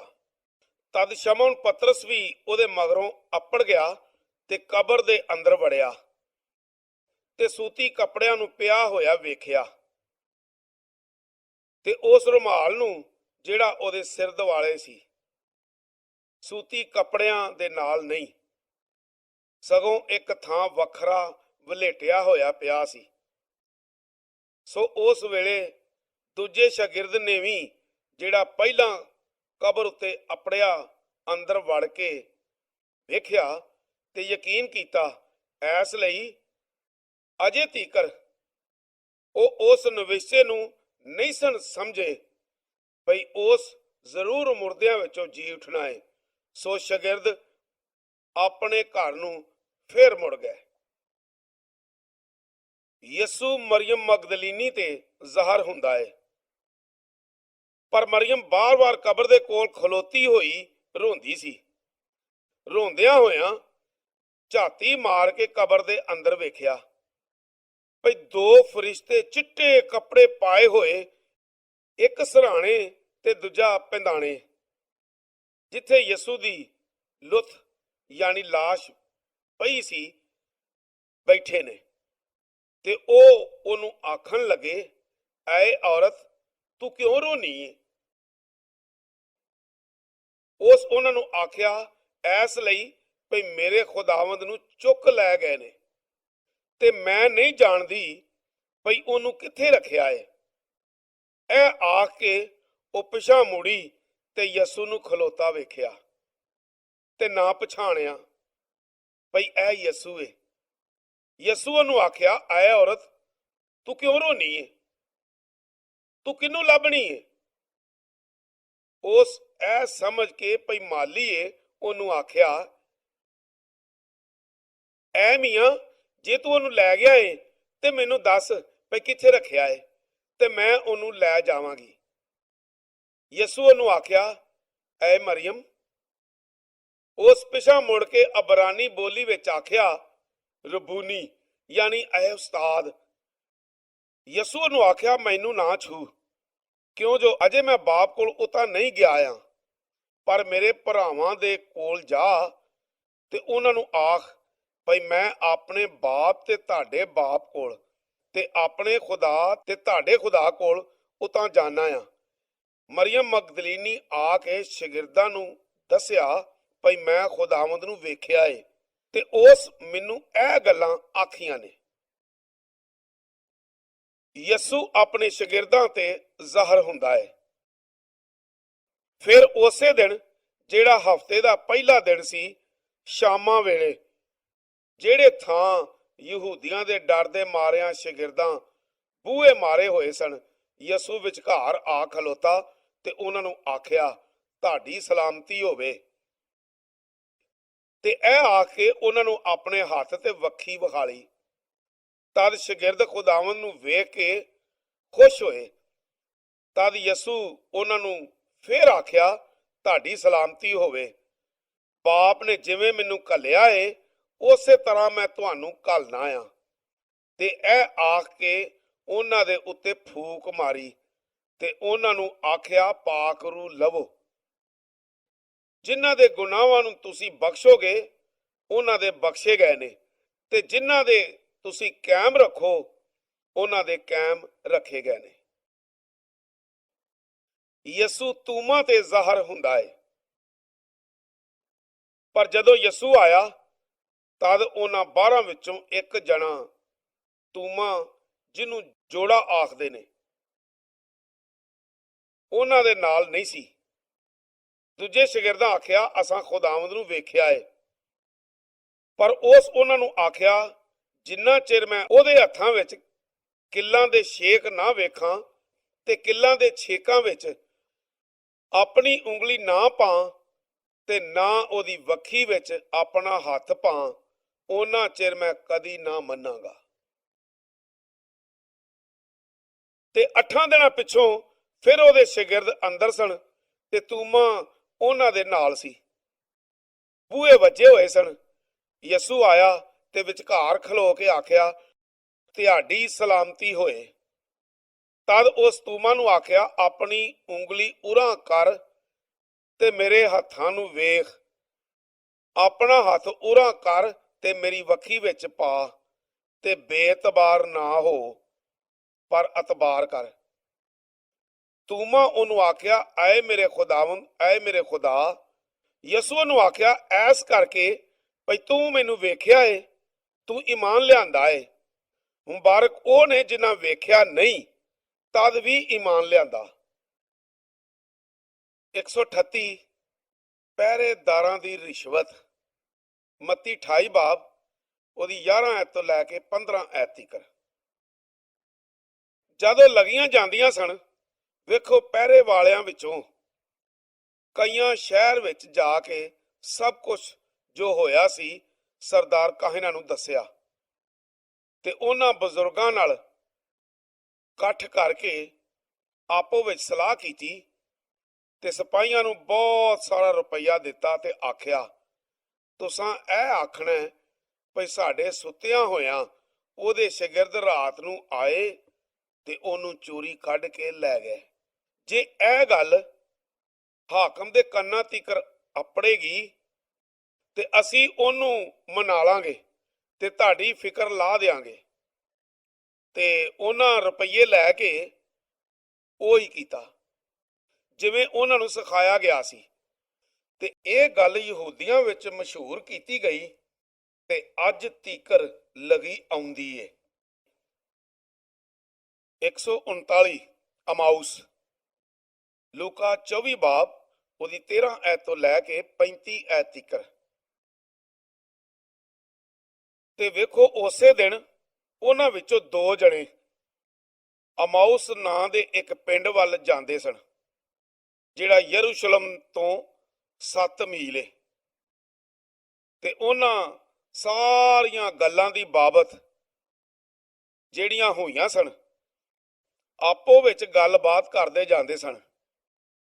ਤੇ ਇੰਜ ਹੋਇਆ ਭਈ ਜਦ ਗੱਲਬਾਤ ਤੇ ਪੁੱਛ-ਪਾਛ ਕਰਦੇ ਸਨ ਤੇ ਯਿਸੂ ਵੀ ਆਪ ਨੇੜੇ ਆ ਕੇ ਉਹਨਾਂ ਦੇ ਨਾਲ ਟੁਰ ਪਿਆ, ਪਰ ਉਹਨਾਂ ਦੀਆਂ ਅੱਖੀਆਂ ਬੰਦ ਕੀਤੀਆਂ ਹੋਈਆਂ ਸਨ ਭਈ ਉਹਨਾਂ ਨੂੰ ਨਾ ਸਿਆਣਨ। ਉਹਨਾਂ ਨੂੰ ਆਖਿਆ, ਇਹ ਕੀ ਗੱਲਾਂ ਨੇ ਜਿਹੜੀਆਂ ਤੁਸੀਂ ਆਪੋ ਵਿੱਚ ਟੁਰਦੇ ਜਾਂਦੇ ਕਰਦੇ ਹੋ? ਤੇ ਉਹ ਉਦਾਸ ਜਿਹੇ ਹੋ ਕੇ ਖਲੋ ਗਏ। ਤਦ ਇੱਕ ਨੇ, ਜਿਹਦਾ ਨਾਂ ਕਲਪਾਸ ਸੀ, ਜਵਾਬ ਵਿੱਚ ਉਹਨੂੰ ਆਖਿਆ, ਨਿਰਾ ਤੂੰ ਹੀ ਯਰੂਸ਼ਲਮ ਵਿੱਚ ਇੱਕ ਓਪਰਾ ਹੈ ਜਿਹੜਾ ਨਹੀਂ ਜਾਣਦਾ ਭਈ ਇੰਨੀ ਦਿਨੀ ਉਥੇ ਕੀ ਵਰਤ ਗਿਆ ਏ? ਤੇ ਉਹਨਾਂ ਨੂੰ ਆਖਿਆ, ਕੀ ਵਰਤਿਆ ਏ? ਉਹਨਾਂ ਆਖਿਆ, ਯਿਸੂ ਨਾਸਰੀ ਦੀ ਬਾਬਤ, ਜਿਹੜਾ ਖੁਦਾ ਤੇ ਸਾਰੀ ਕੌਮ ਦੇ ਅੱਗੇ ਕੰਮ ਤੇ ਕਲਾਮ ਵਿੱਚ ਕੁਦਰਤ ਵਾਲਾ ਨਬੀ ਸੀ, ਤੇ ਕਿਸ ਤਰ੍ਹਾਂ ਸਰਦਾਰ ਕਾਹਿਨਾਂ ਤੇ ਸਾਡੇ ਸਰਦਾਰਾਂ ਕਤਲ ਦੇ ਹੁਕਮ ਲਈ ਉਹਨੂੰ ਫੜਾ ਦਿੱਤਾ ਤੇ ਉਹਨੂੰ ਸਲੀਬ ਦਿੱਤੀ। ਪਰ ਸਾਨੂੰ ਆਸ ਸੀ ਭਈ ਇਹ ਉਹੀ ਏ ਜਿਹੜਾ ਇਸਰਾਏਲ ਨੂੰ ਛੁਟਕਾਰਾ ਦੇਗਾ। ਤੇ ਇਹਨਾਂ ਸਾਰੀਆਂ ਗੱਲਾਂ ਦੇ ਸਿਵਾ ਐਸ ਹਾਲ ਗੁਜ਼ਰੇ ਨੂੰ ਹੁਣ 3 ਦਿਨ ਜਾਂਦਾ ਏ। ਨਾਲੇ ਸਾਡੇ ਵਿੱਚੋਂ ਕਈ ਜ਼ਨਾਨੀਆਂ ਸਾਨੂੰ ਘਬਰਾ ਰੱਖਿਆ ਏ, ਜਿਹੜੀਆਂ ਬਹੁਤ ਸਵੇਰੇ ਕਬਰ ਉੱਤੇ ਗਈਆਂ ਤੇ ਜਦ ਉਹਦੀ ਲਾਸ਼ ਉਹਨਾਂ ਨੂੰ ਨਹੀਂ ਲੱਭੀ ਤਦ ਉਹ ਆਖਦੀਆਂ ਆਈਆਂ ਭਈ ਅਸਾਂ ਫਰਿਸ਼ਤਿਆਂ ਨੂੰ ਰੋਇਆ ਵਿੱਚ ਵੇਖਿਆ। ਉਹਨਾਂ ਆਖਿਆ ਭਈ ਉਹ ਜਿਉਂਦਾ ਏ। ਤੇ ਸਾਡੇ ਨਾਲ ਦੀਆਂ ਵਿੱਚੋਂ ਕਈ ਇੱਕ ਕਬਰ ਉੱਤੇ ਗਏ ਤੇ ਠੀਕ ਜਿਹਾ ਜ਼ਨਾਨੀਆਂ ਆਖਿਆ ਸੀ ਸੋ ਡਿਠਾ, ਪਰ ਉਹਨੂੰ ਨਾ ਡਿਠਾ। ਤਦ ਉਹਨਾਂ ਨੂੰ ਆਖਿਆ, ਐ ਬੇਅਕਲੋ, ਨਬੀਆਂ ਦੀਆਂ ਗੱਲਾਂ ਨੂੰ ਮੰਨਣ ਵਿੱਚ ਸੁਸਤ ਦਿਲੋ, ਇਹ ਗੱਲ ਜ਼ਰੂਰੀ ਨਹੀਂ ਸੀ ਭਈ ਮਸੀਹ ਇਹਨਾਂ ਸਾਰਿਆਂ ਦੁੱਖਾਂ ਨੂੰ ਸਹਿ ਕੇ ਆਪਣੇ ਜਲਾਲ ਵਿੱਚ ਦਾਖਲ ਹੋਏ ਤੇ ਮੂਸਾ ਤੇ ਸਾਰੇ ਨਬੀਆਂ ਤੋਂ ਸ਼ੁਰੂ ਕਰਕੇ ਸਾਰੀਆਂ ਕਿਤਾਬਾਂ ਵਿੱਚ ਜਿੰਨੀਆਂ ਗੱਲਾਂ ਉਹਦੀ ਬਾਬਤ ਲਿਖੀਆਂ ਹੋਈਆਂ ਨੇ ਉਹਨਾਂ ਨੂੰ ਸਮਝਾ ਦਿੱਤੀਆਂ ਤੇ ਜਿਸ ਪਿੰਡ ਉਹਨਾਂ ਜਾਣਾ ਸੀ ਉਹ ਉਹਦੇ ਨੇੜੇ ਆ ਪੜ ਗਏ ਤੇ ਉਸ ਅੱਗੇ ਵਧਣ ਨੂੰ ਕੀਤਾ। ਤਦ ਉਹਨਾਂ ਇਹ ਆ ਕੇ ਜ਼ੋਰ ਦਿੱਤਾ ਵੀ ਸਾਡੇ ਨਾਲ ਰਹੋ, ਕਿਉਂ ਜੋ ਸ਼ਾਮ ਹੋ ਚੱਲੀਏ ਤੇ ਹੁਣ ਦਿਨ ਲੈ ਗਿਆ ਏ। ਤੇ ਉਹ ਉਹਨਾਂ ਦੇ ਨਾਲ ਰਹਿਣ ਨੂੰ ਅੰਦਰ ਆ ਗਿਆ ਤੇ ਜਦੋਂ ਉਹਨਾਂ ਦੇ ਨਾਲ ਖਾਣ ਬੈਠਾ ਸੀ ਐਵੇਂ ਹੋਇਆ ਵੀ ਉਸ ਰੋਟੀ ਲਈ ਤੇ ਬਰਕਤ ਦੇ ਕੇ ਤੋੜੀ ਤੇ ਉਹਨਾਂ ਨੂੰ ਦੇਣ ਲੱਗਾ। ਤਦ ਉਹਨਾਂ ਦੀਆਂ ਅੱਖਾਂ ਖੁੱਲ ਗਈਆਂ ਤੇ ਉਹਨਾਂ ਉਹਨੂੰ ਸਿਹਾਤਾ ਤੇ ਉਹ ਉਹਨਾਂ ਦੀ ਨਜ਼ਰ ਤੋਂ ਗਾਇਬ ਹੋ ਗਿਆ। ਤਦ ਉਹ ਆਪੋ ਵਿੱਚ ਆਖਣ ਲੱਗੇ ਪਰ ਜਦੋਂ ਉਹ ਵੱਟੇ ਸਾਡੇ ਨਾਲ ਗੱਲਾਂ ਕਰਦਾ ਤੇ ਕਿਤਾਬਾਂ ਦੇ ਭੇਤ ਸਾਡੇ ਲਈ ਖੋਲਦਾ ਸੀ ਤਦੋਂ ਸਾਡਾ ਦਿਲ ਜੋਸ਼ ਨਹੀਂ ਸੀ ਮਾਰਦਾ। ਤੇ ਉਹ ਉਸੇ ਘੜੀ ਉੱਠ ਕੇ ਯਰੂਸ਼ਲਮ ਨੂੰ ਪਰਤ ਗਏ ਤੇ ਯਾਰਾਂ ਨੂੰ ਤੇ ਉਹਨਾਂ ਦਿਆਂ ਨਾਲਦਿਆਂ ਨੂੰ ਇਕੱਠਿਆਂ ਡਿਠਾ। ਉਹ ਪਏ ਆਖਦੇ ਸਨ ਭਈ ਖੁਦਾਵੰਦ ਸੱਚੀ ਮੁੱਚੀ ਜੀ ਉੱਠਿਆ ਏ ਤੇ ਸ਼ਮਊਨ ਨੂੰ ਵਹਾਲੀ ਦਿੱਤੀ। ਤਦ ਉਹਨਾਂ ਆਪਣੇ ਰਾਹ ਦਾ ਹਾਲ ਦੱਸਿਆ ਤੇ ਇਹ ਵੀ ਭਈ ਉਹ ਰੋਟੀ ਦੇ ਤੋੜਨ ਵੇਲੇ ਸਾਥੋਂ ਕਿਸ ਤਰ੍ਹਾਂ ਸਿਹਾਤਾ ਗਿਆ। 140 ਗਲੀਲ ਦੀ ਝੀਲ। ਯਹੋਨਾ 21 ਬਾਬ ਉਹਦੀ ਪਹਿਲੀ ਐਤ ਤੋਂ ਲੈ ਕੇ 25 ਐਤ ਤੀਕਰ।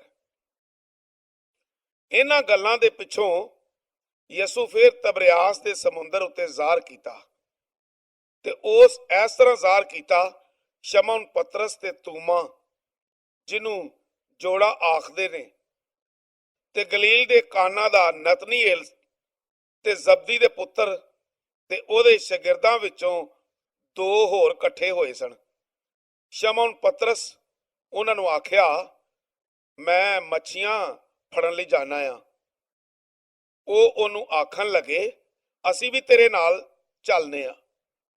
ਉਹ ਬਾਹਰ ਨਿਕਲੇ ਤੇ ਬੇੜੀ ਉੱਤੇ ਚੜ ਬੈਠੇ ਤੇ ਉਸ ਰਾਤ ਕੁਝ ਨਾ ਫੜਿਆ। ਪਰ ਜਦ ਦਿਨ ਚੜ੍ਹਨ ਲੱਗਾ ਯਿਸੂ ਕੰਢੇ ਉੱਤੇ ਆ ਕੇ ਖਲੋ ਗਿਆ। ਪਰ ਸ਼ਾਗਿਰਦ ਨਹੀਂ ਸਨ ਜਾਣਦੇ ਭਈ ਇਹ ਯਿਸੂ ਹੈ। ਤਦ ਯਿਸੂ ਉਹਨਾਂ ਨੂੰ ਆਖਿਆ ਐ ਬੱਚਿਓ ਤੁਹਾਡੇ ਕੋਲ ਕੁਝ ਖਾਣ ਨੂੰ ਹੈ? ਉਹਨਾਂ ਉਹਨੂੰ ਜਵਾਬ ਦਿੱਤਾ ਭਈ ਨਹੀਂ। ਉਸ ਉਹਨਾਂ ਨੂੰ ਆਖਿਆ ਬੇੜੀਓਂ ਸੱਜੇ ਪਾਸੇ ਜਾਲ ਸੁੱਟੋ ਤਾਂ ਫੜੋਗੇ। ਸੋ ਉਹਨਾਂ ਸੁੱਟਿਆ ਤੇ ਹੁਣ ਬਤੇਰੀਆਂ ਮੱਛੀਆਂ ਦੇ ਸਬਬ ਕਰਕੇ ਉਹ ਉਹਨੂੰ ਖਿੱਚ ਨਾ ਸਕੇ।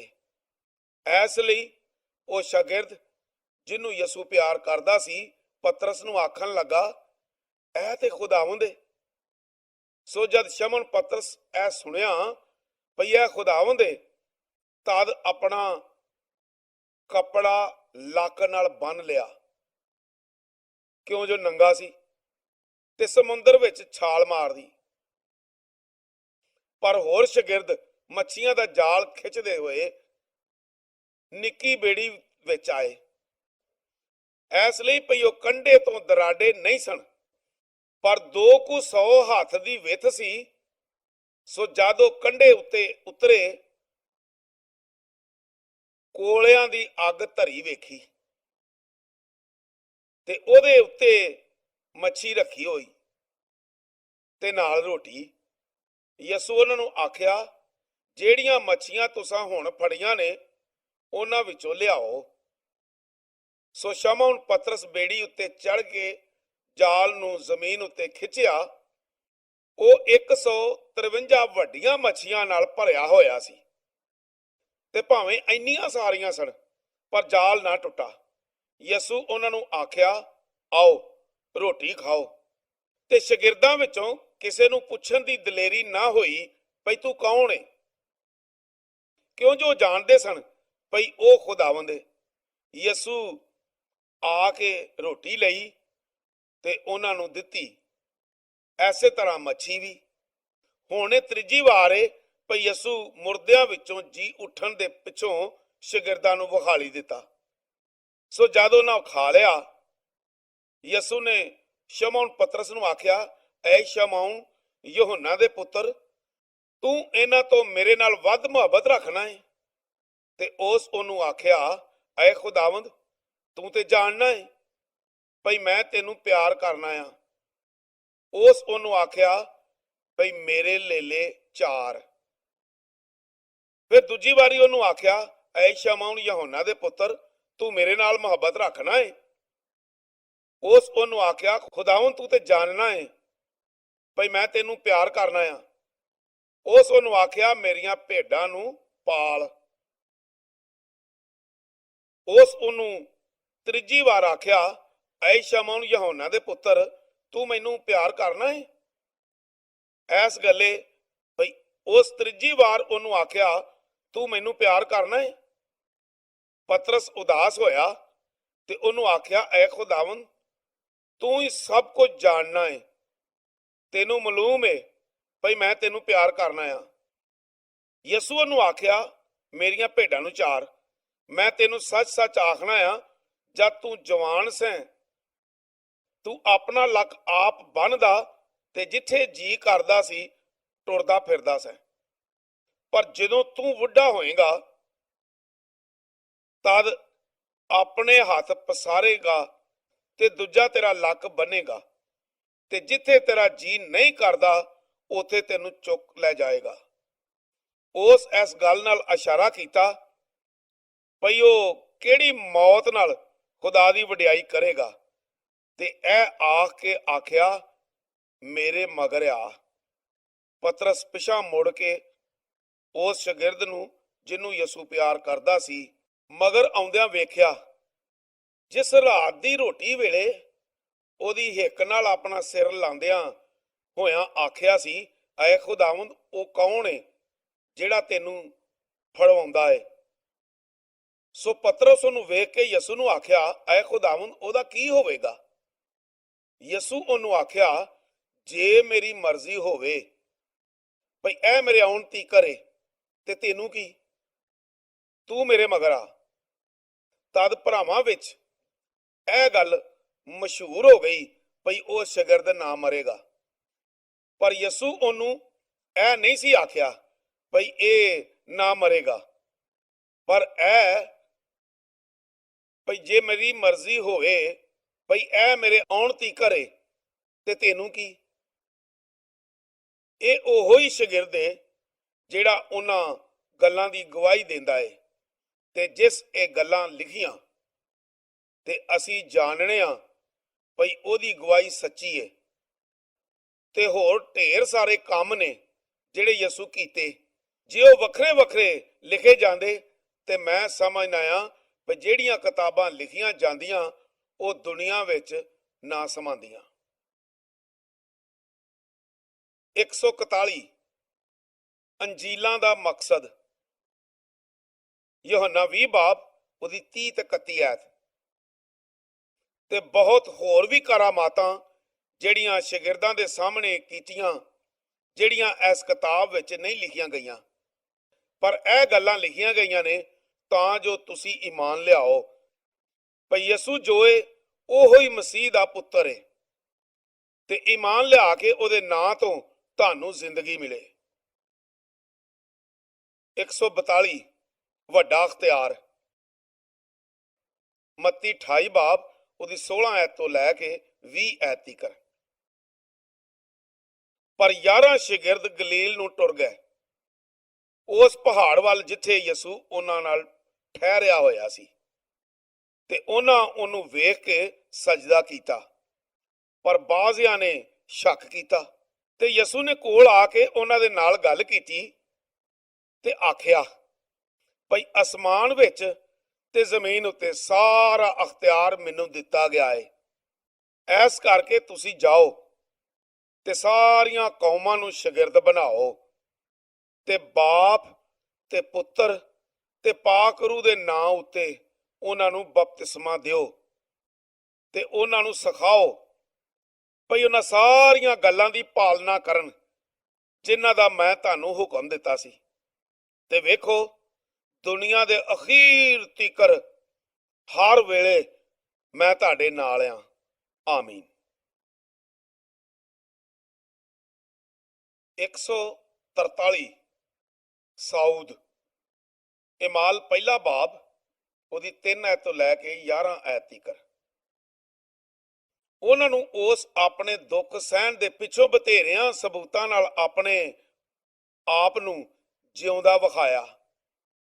40 ਦਿਨਾਂ ਤੀਕਰ ਉਹ ਉਹਨਾਂ ਨੂੰ ਵਿਖਾਲੀ ਦਿੰਦਾ ਤੇ ਖੁਦਾ ਦੀ ਬਾਦਸ਼ਾਹੀ ਦੀਆਂ ਗੱਲਾਂ ਦੱਸਦਾ ਰਿਹਾ ਤੇ ਉਹਨਾਂ ਦੇ ਨਾਲ ਰਲ ਕੇ ਉਹਨਾਂ ਨੂੰ ਹੁਕਮ ਦਿੱਤਾ ਭਈ ਯਰੂਸ਼ਲਮ ਤੋਂ ਬਾਹਰ ਨਾ ਜਾਓ, ਸਗੋਂ ਬਾਪ ਦੇ ਉਸ ਵਾਅਦਾ ਦੀ ਉਡੀਕ ਰੱਖੋ ਜਿਹੜਾ ਤੁਸਾਂ ਸੁਣਿਆ ਏ, ਕਿਉਂ ਜੋ ਯਹੋਨਾ ਤੇ ਪਾਣੀ ਨਾਲ ਬਪਤਿਸਮਾ ਦਿੱਤਾ, ਪਰ ਤੁਹਾਨੂੰ ਥੋੜੇ ਦਿਨਾਂ ਦੇ ਪਿੱਛੋਂ ਪਾਕ ਰੂਹ ਦਾ ਬਪਤਿਸਮਾ ਮਿਲੇਗਾ। ਸੋ ਉਹਨਾਂ ਇਕੱਠੇ ਹੋ ਕੇ ਉਹਦੇ ਕੋਲੋਂ ਇਹ ਪੁੱਛਿਆ ਭਈ ਐ ਖੁਦਾਵੰਦ, ਤੂੰ ਐਸੇ ਵੇਲੇ ਇਸਰਾਇਲ ਨੂੰ ਬਾਦਸ਼ਾਹੀ ਫੇਰ ਦੇਵੇਂਗਾ? ਪਰ ਉਸ ਉਹਨਾਂ ਨੂੰ ਆਖਿਆ, ਤੁਹਾਡਾ ਕੰਮ ਨਹੀਂ ਭਈ ਉਹਨਾਂ ਵੇਲਿਆਂ ਜਾਂ ਵਕਤਾਂ ਨੂੰ ਜਾਣੋ ਜਿਨ੍ਹਾਂ ਨੂੰ ਬਾਪ ਆਪਣੇ ਹੀ ਵਸ 'ਚ ਰੱਖਿਆ ਏ, ਪਰ ਜਦੋਂ ਪਾਕ ਰੂਹ ਤੁਹਾਡੇ ਉੱਤੇ ਆਵੇਗਾ ਤੇ ਤੁਹਾਨੂੰ ਤਾਕਤ ਮਿਲੇਗੀ ਤੇ ਯਰੂਸ਼ਲਮ ਤੇ ਸਾਰੇ ਯਹੂਦੀਆ ਤੇ ਸਾਮਰੀਆ ਵਿੱਚ ਨਾਲੇ ਧਰਤੀ ਦੇ ਅਖੀਰ ਤੀਕਰ ਤੁਸੀਂ ਮੇਰੇ ਗਵਾਹ ਹੋਵੋਗੇ। ਤੇ ਇਹ ਆਖ ਕੇ ਉਹਨਾਂ ਦਿਆਂ ਵੇਖਦਿਆਂ ਉਹ ਉਤਾਂ ਚੁੱਕਿਆ ਗਿਆ ਤੇ ਬੱਦਲ ਉਹਨੂੰ ਉਹਨਾਂ ਦੀਆਂ ਨਜ਼ਰਾਂ ਤੋਂ ਲੁਕਾ ਲਿਆ। ਤੇ ਉਹਦੇ ਜਾਂਦਿਆਂ ਹੋਇਆਂ ਜਦ ਉਹ ਅਸਮਾਨ ਵੱਲ ਪੈ ਵੇਖਦੇ ਸਨ, ਵੇਖੋ 2 ਬੰਦੇ ਚਿੱਟੇ ਕੱਪੜੇ ਪਾਏ ਹੋਏ ਉਹਨਾਂ ਦੇ ਕੋਲ ਆ ਖਲੋਤੇ ਤੇ ਉਹ ਆਖਣ ਲੱਗੇ, ਐ ਗਲੀਲੀਓ, ਤੁਸੀਂ ਕਾਹਨੂੰ ਅਸਮਾਨ ਵੱਲ ਵੇਖਦੇ ਹੋ? ਇਹੋ ਹੀ ਯਿਸੂ ਜਿਹੜਾ ਤੁਹਾਡੇ ਕੋਲੋਂ ਅਸਮਾਨ ਨੂੰ ਚੁੱਕਿਆ ਗਿਆ, ਉਸੇ ਤਰ੍ਹਾਂ ਫੇਰ ਆਵੇਗਾ ਜਿਵੇਂ ਤੁਸੀਂ ਉਹਨੂੰ ਅਸਮਾਨ ਨੂੰ ਜਾਂਦਿਆਂ ਵੇਖਿਆ।